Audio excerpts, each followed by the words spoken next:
stagiaire du Centre régional des métiers de l'éducation et de la formation. Nos chefs enseignants du cycle primaire 2020. C'est pour moi un grand honneur et un grand plaisir de m'adresser à vous aujourd'hui pour l'ouverture de cette rencontre qui s'inscrit dans le cadre des activités en parallèle avec votre formation au sein du centre. Donc, comme j'ai dit, notre rencontre est un moment d'échange d'expériences, de connaissances et de bonnes pratiques. C'est le thème de l'utilisation précise dans l'enseignement-apprentissage du français au primaire, qui sera encadré par notre cher enseignant, M. Abdallah Wabi, qui est un enseignant du cycle primaire, un enseignant innovateur dans l'utilisation des pistes dans l'enseignement-apprentissage. Je vous souhaite encore bienvenue avec nous dans cette rencontre. À cet égard, je cède la parole à notre encadrant, M. Abdallah Wabi, pour commencer son intervention. Alors, merci, Madame Hayat. Je suis ravi tout d'abord d'être présent parmi vous aujourd'hui pour partager avec vous cette expérience et en même temps. Donc l'ITIS représente les technologies de l'information et de la communication de l'enseignement. Il recouvre les outils et les produits numériques, la réalité virtuelle ou bien la réalité augmentée. Donc si je parle des logiciels, je parle ici des logiciels de production, de consultation, le fait de travailler d'une manière autonome sans la peine d'avoir besoin de l'aide de son enseignant ou bien d'un autre adulte. L'élève peut s'initier à s'habituer à des modalités de travail qu'il trouvera plus tard dans l'entreprise et l'administration. Et c'est ça le plus intéressant, c'est qu'on prépare dès maintenant l'élève d'aujourd'hui à trouver sa place donc dans l'entreprise et l'administration donc lorsqu'il sera adulte.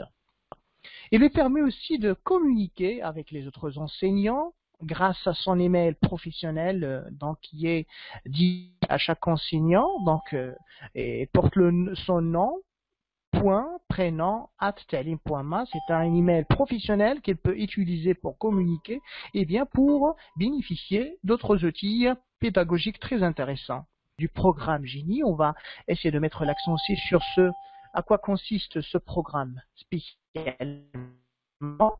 Alors, un deuxième cadre, c'est la charte nationale de l'éducation et de l'information, donc qui est apparu au Maroc en 1999, précise dans le levier 10 l'ambition de l'égalité des chances d'accès à l'information et la communication, et vise à pallier aux difficultés de l'enseignement et de la formation continue. On va parler aussi du portail national Talim TIS, qui est apparu en 2011. C'est un portail sur Internet, qui permet plutôt à tous les acteurs du système éducatif marocain de s'informer sur l'ITIS, les techniques d'information et de communication pour l'enseignement, d'échanger des informations, de participer activement au développement et à la diffusion des ressources numériques. Donc, si on fait accès à ce portail, donc on peut trouver beaucoup de ressources numériques par les enseignants, beaucoup de documents officiels aussi qui organisent ce travail-là avec l'ITIS donc en classe. Et aussi on peut trouver un guide qui est très très intéressant, les guides pédagogiques d'utilisation d'ITIS dans l'enseignement.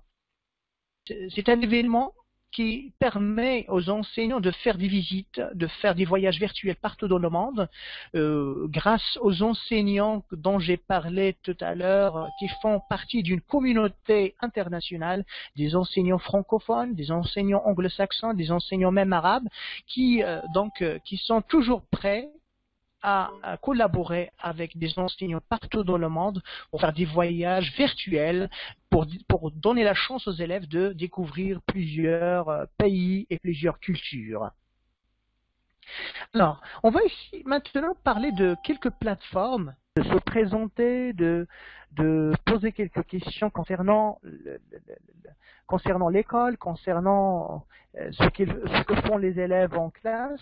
Et cet exercice-là, on l'appelle un Meesterscape Alors ici, par exemple, on parle ici du système solaire en utilisant une technologie, voilà, une technique qu'on appelle le Merge Cube, le cube magique.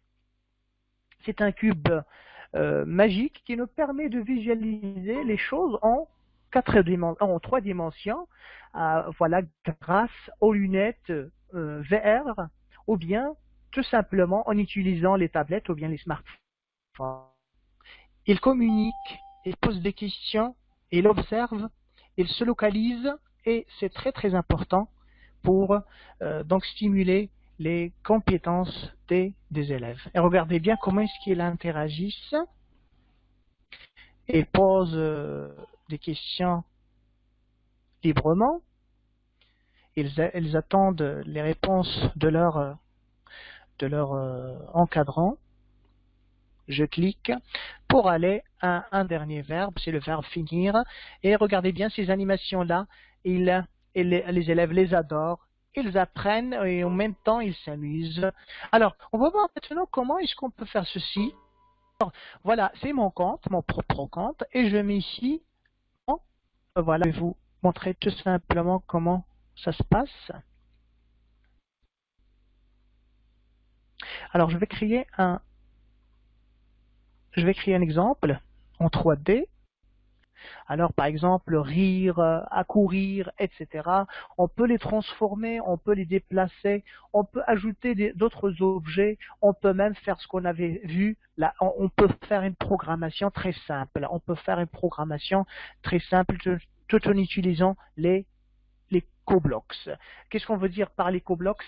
C'est comme le programme Scratch. Lorsque je clique sur un objet tel, voilà le résultat. Il va courir. On peut voir le podium.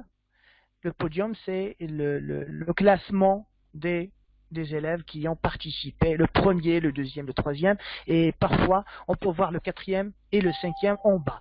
Donc voilà, donc puisque je suis le seul qui a participé, donc voilà. À cette occasion, j'aimerais même exprimer ma gratitude, mes chaleureux remerciements à notre intervenant, M. Wahbi, qui a vraiment enrichi cette rencontre d'échanges et de connaissances, d'expériences et de bonnes pratiques. Il a partagé avec nous son expérience riche, ses pratiques innovantes, ce qui nous apporte vraiment des nouvelles compétences. Un grand merci à vous, M. Wahbi, d'avoir sacrifié de votre précieux temps. Et pour terminer, je n'oublie pas de remercier les membres du club de français, chacun et chacune avec son propre nom. Ainsi, merci aux participants de ne pas rater cette intéressante visioconférence, les enseignants. Oui, est-ce que vous m'entendez? Oui, mademoiselle Abla, oui. Oui. Oui. Et voilà, mon intervention prend fin. Merci pour l'écoute.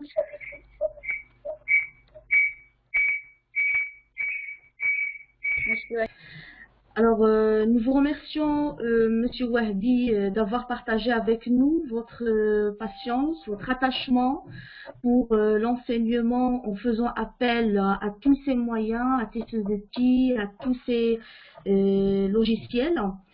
Nous avons grandement apprécié votre implication et votre expérience dans le domaine d'utilisation des TIF en classe. Nous voilà à la fin de cette rencontre d'échanges, d'expériences, de connaissances et de bonnes pratiques.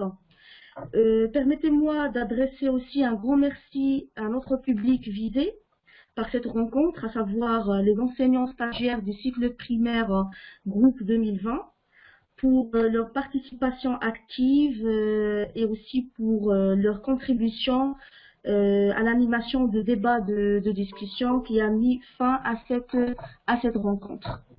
Nous souhaitons bon courage à tout le monde et on vous donne rendez-vous pour une nouvelle activité de formation qui sera affichée sur la plateforme du centre prochainement. Merci à vous tous.